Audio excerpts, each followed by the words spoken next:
যা উড়ে যা ইউটিউব চ্যানেলে আপনাদের স্বাগত জানাই।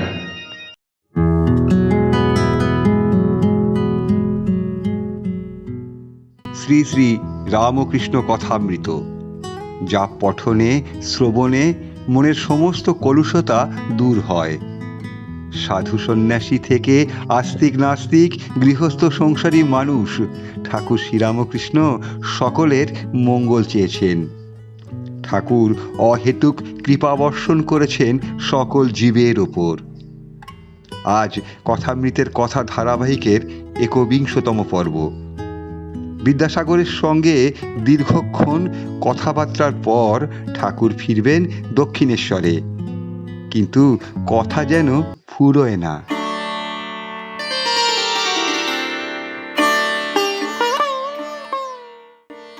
সকলে অবাক ও নিস্তব্ধ হয়ে ঠাকুরের কথা শুনছেন, যেন সাক্ষাৎ বাগবাদিনী ঠাকুর শ্রীরামকৃষ্ণের জিহ্বাতে অবতীর্ণ হয়ে বিদ্যাসাগরকে উপলক্ষ করে জীবের মঙ্গলের জন্য কথা বলছেন।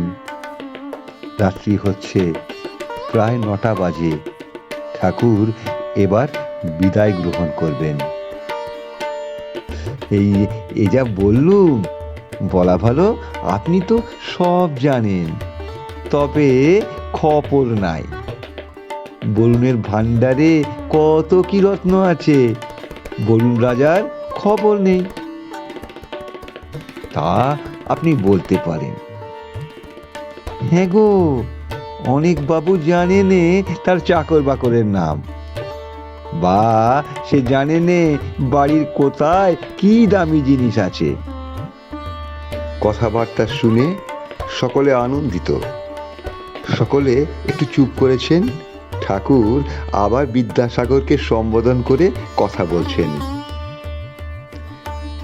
এই একবার বাগান দেখতে যাবেন, রাসমণির বাগান, ভারী চমৎকার জায়গা।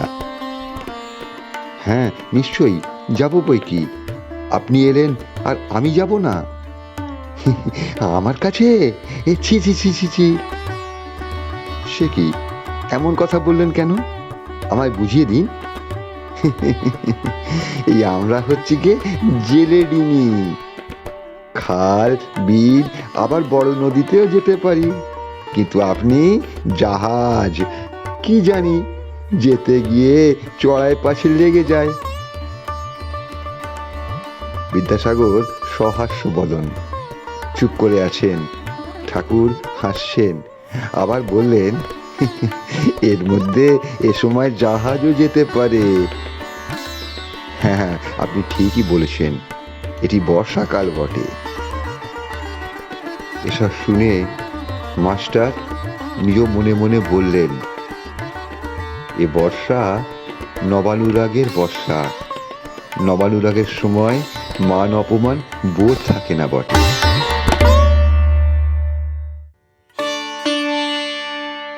ঠাকুর গাত্রোত্থান করলেন ভক্ত সঙ্গে। বিদ্যাসাগর আত্মীয়গণ সঙ্গে সঙ্গে সঙ্গে যাচ্ছেন, ঠাকুরকে গাড়িতে তুলে দেবেন। ঠাকুর এখনো দাঁড়িয়ে রয়েছেন কেন? মূল মন্ত্র করে জপ করছেন। জপতে জপতে ভাবাবিষ্ট হয়েছেন। অহেতুক কৃপা সিন্ধু বুঝি যাবার সময় মহাত্মা বিদ্যাসাগরের আধ্যাত্মিক মঙ্গলের জন্য মার কাছে প্রার্থনা করছেন। ঠাকুর ভক্তর সঙ্গে সিঁড়ি দিয়ে নামছেন। একজন ভক্তের হাত ধরে আছেন। বিদ্যাসাগর স্বজন সঙ্গে আগে আগে যাচ্ছেন, হাতে বাতি, পথ দেখিয়ে আগে আগে যাচ্ছেন। শ্রাবণ কৃষ্ণা ষষ্ঠী, এখনো চাঁদ ওঠেনি। তমসাবৃত উদ্যান ভূমির মধ্যে দিয়ে সকলে বাতির ক্ষীণালোক লক্ষ্য করে ফটকের দিকে আসছেন। শ্রীরামকৃষ্ণ ভক্ত সঙ্গে ফটকের কাছে যেই পৌঁছলেন, সকলে একটি সুন্দর দৃশ্য দেখে দাঁড়িয়ে পড়ল। সম্মুখে বাঙালির পরিচ্ছদধারী একটি গৌরবর্ণ সুস্থধারী পুরুষ, বয়স আন্দাজ 36-37। মাথায় শিখদের মতো শুভ্র পাগড়ি, পরনে কাপড়, মোজা, জামা, চাদর নেই। তারা দেখলেন পুরুষটি শ্রীরামকৃষ্ণকে দর্শন করবা মাত্র মাটিতে উষ্ণীপ সমেত মস্তক অবলুণ্ঠিত করে ভূমিষ্ঠ হয়ে রয়েছেন। তিনি দাঁড়ালে ঠাকুর বললেন, বলরাম, তুমি এত রাতে? আগে আমি অনেকক্ষণ এসেছি, এখানে দাঁড়িয়েছিলাম। সে কি, ভিতরে কেন যাওনি?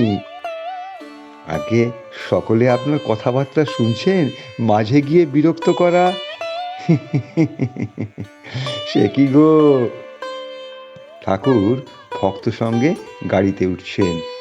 বিদ্যাসাগর মাস্টারকে মৃদু স্বরে জিজ্ঞাসা করলেন, ভাড়া কি দেব? আগে না না, ও হয়ে গেছে। বিদ্যাসাগর ও অন্যান্য সকলে ঠাকুরকে প্রণাম করলেন। গাড়ি উত্তর অভিমুখে চলতে শুরু করলো।